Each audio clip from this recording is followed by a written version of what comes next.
Echo's farm is divided into sectors that represent major climate areas in the tropical zone. So there's a sector that represents a humid lowland climate, a sector that represents monsoonal climate, a sector that represents a rainforest climate, and a sector that represents a semi-arid climate. Do you see this place? Do you see what's behind me? And that's nothing, that's nothing, that's not even a tenth of what we're gonna see here.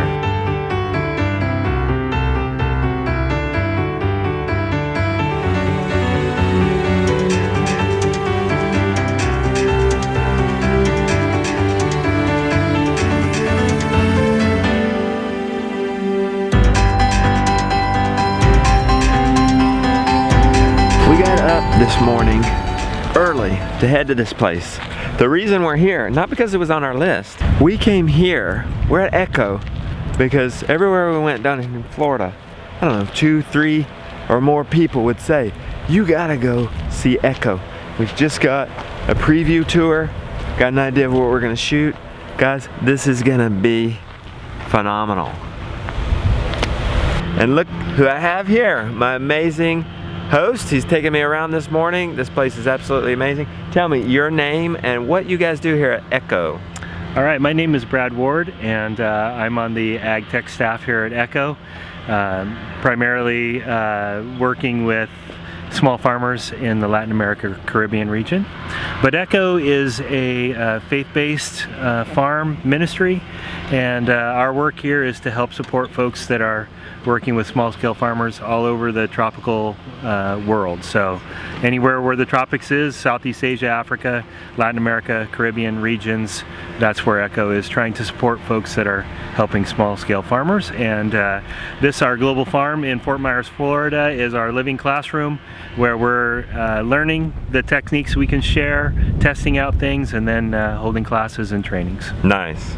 Cool, let's do this tour. All right. Right now we're on the what Echo staff refers to as the kitchen part of our farm. So public tours don't come to this part of the farm, but on this part of the farm we have areas where we're doing simple research. We have a fuel wood lot, we have a food forest area, a forage bank, and then we do a lot of the grow out for the seeds that Echo's distributes.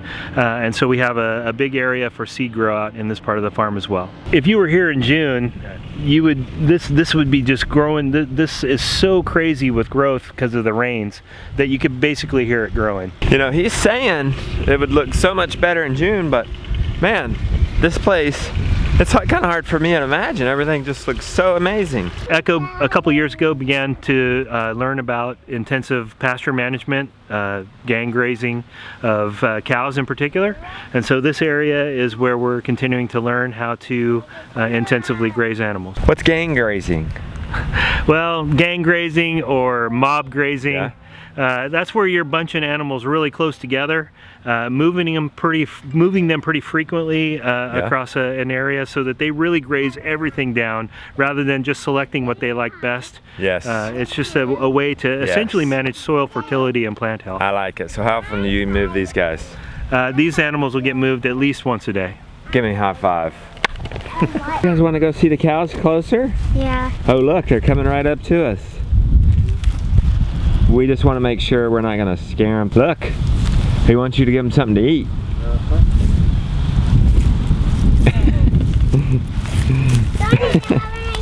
If you want to get him something to eat, you got to look on the other side of the fence. Remember, the grass is greener on the other side. He's getting us some snacks.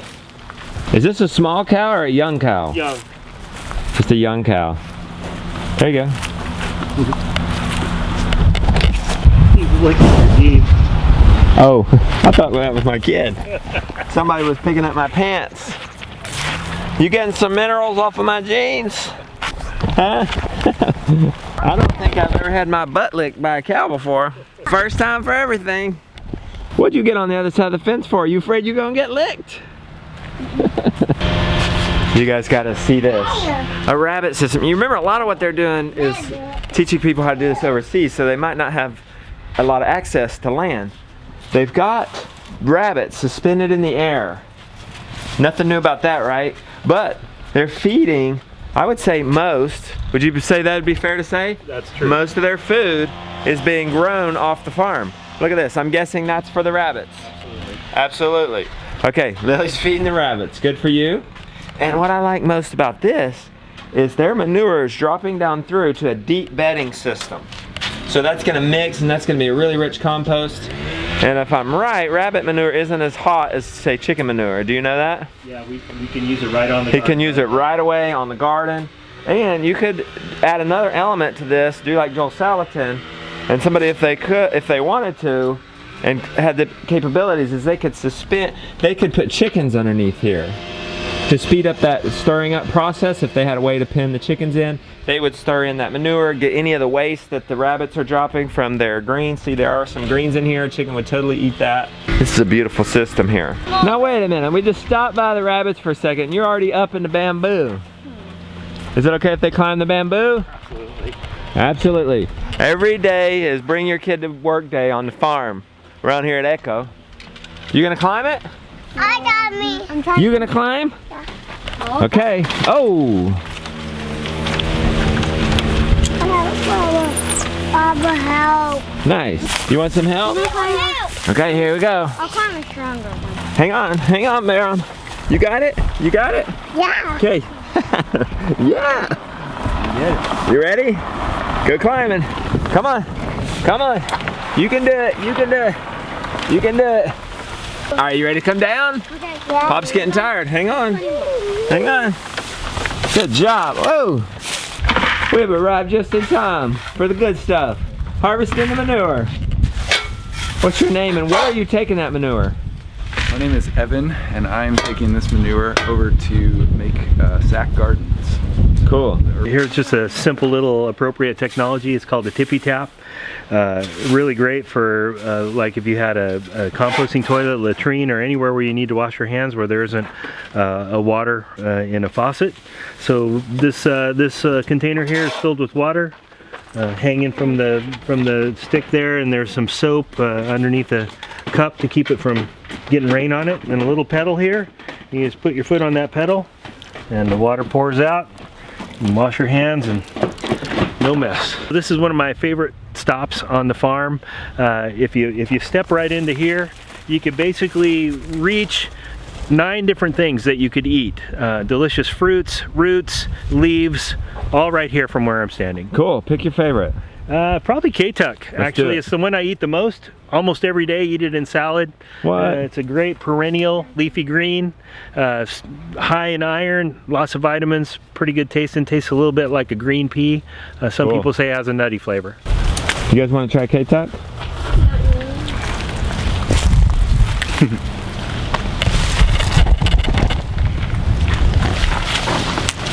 Want to try it, Mr. Brown? Want to try that? That is good. It does have a nutty flavor to it. We stopped for 2 seconds to take a shot of the community garden area, and he's already climbing in another tree. And of course, they have chickens. You guys see that building? I've spent a lot of time in Honduras. I'm going back in time here. That reminds me of Honduras. Why does that remind me of Honduras? Well, because when we built that building, we were thinking about Honduras and how to design it. So you're replicating what kind of area here? So this monsoon area is replicating what you might find in Central America or the Caribbean region. And look there, guys. Your eyes are not deceiving you. That is a tiny cow. That's a miniature zebu. And they're rotationally grazing her inside of this paddock. Grass is growing really good. They've given her about a day's worth here. She's also foraging in that area. This is a zero graze unit. Of course, we like to see animals on grass, but not everybody can do that. This is definitely the next best thing. I am loving this. They've got these goats suspended in this house. They look happy. Do they look happy to you? Are you happy? I think so. They cut and carry this stuff. How long did it take you to cut and carry today's breakfast, lunch, and dinner? About 15 minutes. So 15 minutes they've provided this. There are holes in the slats. Their manure goes through, and they have trays underneath to catch that manure and to harvest it later. Another reason, guys, many of you might not think about this, when I was in Honduras, the biggest predator was other human beings, thieves. And so you can't always keep your animals in pastured poultry nets like that are not always available. Fencing isn't always available, so you go with what you got. They've built this out of scraps. You can build the roof out of thatch. I'm loving this system. Everything in one place. You come milk your goats. You could be near the house. You could hear if anything's going on. I'm looking under here now, and look, they've got a ramp to bring down the manure. That is so cool. A lot of thought has gone into your home there. Hope you guys are happy. This part of the farm is the zone we call the mountain, and on the mountain we are experimenting with different ways to control erosion and keep soil in its place, whether it be rocks with terraces or live barriers with grasses or fast-growing trees. We're in the lowland section of the farm here, and of course we're using raised beds because in the humid lowlands you have more water than you can deal with, and you need to be able to get it away from your plants so that they don't have problems being in too much water. Hey guys, you lucky dog, you. What a great place. I'm looking for food. Oh, well, should I put you in there? No. Give him a snack? No. You want a Josiah? Or do you want a Gideon? No. No, I wouldn't do that. I would never do that. Oh! Oh! Oh! Hey, what are those, Gideon? Here. Pigs? Yeah. Good. Again, you don't have pasture for your animals? Why not put your pigs in one area, covered, so they don't need water, they're nice and cool. They've got a fan over there. Deep bedding. Pile in carbon material. In this case, it's leaves, it's sawdust, anything like that. Let the pigs turn it, manure it, mix it. Eventually you're gonna have a wonderful, huge pile of compost. But wait a minute, how are you gonna harvest that compost? I asked him that earlier. Well, you eat the pigs. So you time it right. That this is you constantly adding bedding material. It just does not smell. And he says it's even needing a change, and I barely pick up on anything. Oh wait, you can't put your finger in there. They might want a little snack.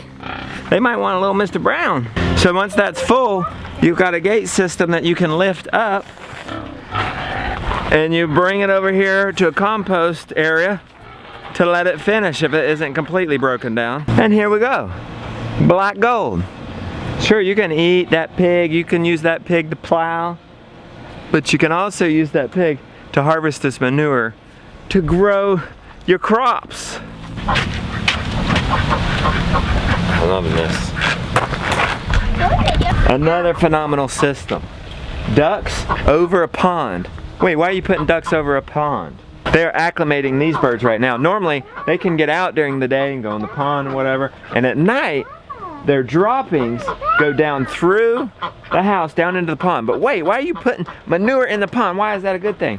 Well, that's a nitrogen source for the plants in the pond, and that encourages growth of those plants, and the tilapia eat on that. For those that don't know, that's a fish, and you can harvest them later. And so you're turning duck manure, do you guys get what's going on here? You're turning duck manure into delicious fish for you. There's a tilapia. Since I probably can't get the GoPro and get in the water, that's the best shot I got of a tilapia. This is where we have all our seeds. This is a seed bank. This is the seeds that go out to their network, over 150 countries. And these are seeds you grew here? Mostly.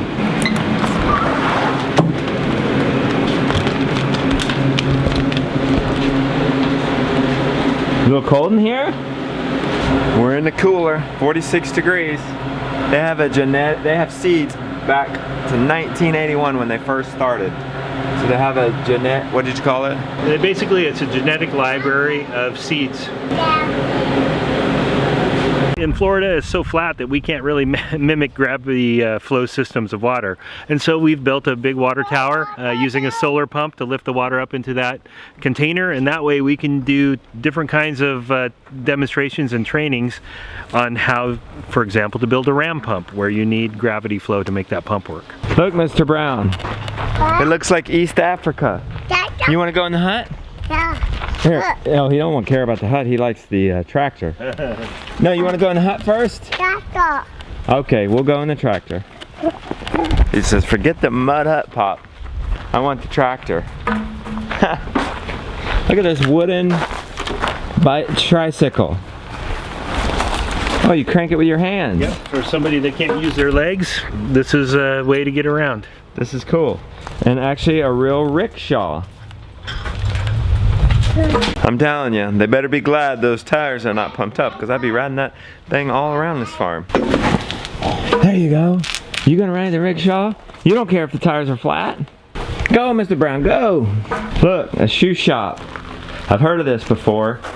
Making flip-flops out of tires.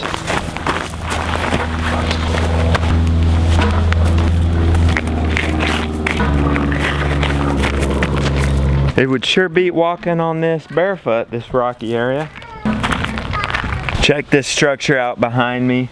Where's this from? Bamboo's from the land, but where is this from? Well, of course, none of us knew how to build with bamboo, and so in an exchange with a community garden up in Tampa, we found made some new friends with some Burmese refugees, and those guys were great at building with bamboo. And so they, in exchange for information, gave us information and helped us learn how to build this structure. How long did it take you to build it? The guys that came down and the Echo crew that worked on it, it only took them 2 days. So a few people in the Echo crew, three of them, I think. A couple of guys. Yeah. From the that knew what they were doing. You knocked that out in 3 days. Correct. That's incredible. A house built in 3 days. Yep. Didn't cost much. This could have been all built off the land, but for your sake you have some pressure treated posts, but all the rest of it is in regular stuff off the land. And I'm guessing it wouldn't have been 10 either. No. That's for some longevity for you guys. It would have been thatch. It would have been thatch. We don't have the right kind of palm here to be able to do the thatch. What do you say, guys? Could you live in here? Funny story. They were building this porch. The Burmese guys said, wait a minute, you gotta build that porch bigger because we spend very little time inside. We're only inside if we have to be when it's raining. You wanna come up here? Come up here, buddy. Here we go. Come on, you can come. Come. What? Go in the house. What? Check it out. Here? Yeah, go in there. Huh? Huh? They were building this porch and they said, no, you gotta make it much bigger because we spend very little time inside. Only go inside if it's raining or we have to. We sleep, we live, we cook, we play, we work outside. You wanna jump to me? Let me get down and you jump. You jump. This is the urban garden area of Echo's farm. Tire containers. I've never thought of this. Trash mulch. Of course it won't break down, but it will help keep it moist. I love this urban area. Notice, guys, this is growing on concrete, so somebody doesn't even have a grass yard. They've made use of everything. They've used cinder blocks as the edge. They've planted inside the cinder block holes. They've just built up the soil with compost and mulch, more tire beds, a tree growing in a kid's bathtub. This is a very thin layer of compost, guys. All they did too was start this with mulch material, and it's breaking down into soil and they can plant right into it. It doesn't even have to be that deep. These buckets have lids on them and there's a hole in that lid. They fill those buckets up with water, turn it upside down, and it leaches out water throughout the day. They just have a carpet here, guys. A carpet. And I said, now how did you plant that plant into the carpet? Here's the trick to keeping that, to making that carpet a growing area. A worm tea in that bucket or a liquid fertilizer, putting it upside down, it drips out, it keeps this moist, and you can plant directly into it. Seeds, or in this case, they've done starts. So they've planted their starts in here and then mulched it. And over time, this mulch breaks down into rich soil. Look at that, guys. Nobody's got any excuses. You got a driveway? You got a driveway? You got a back porch? You got an old tire somewhere? I mean, you wouldn't want to grow all your own food out of a tire. But guys, remember, we're talking about emergency situations here in many cases. But I wouldn't see anything toxic with growing on top of the concrete. Would you? No, I don't think so. No, I think that would be perfectly safe. We have a drip irrigation. We got a bucket there, water coming down through. You just fill that bucket up and it drips through. Just like the tire, it might not be the cleanest source for a food growing bed. The carpet can have all kinds of fireproofing and different kinds of things. Remember, this is relief situation. So if you don't have to, don't. But remember, we're talking about it's better to eat something grown in carpet than eat nothing, okay?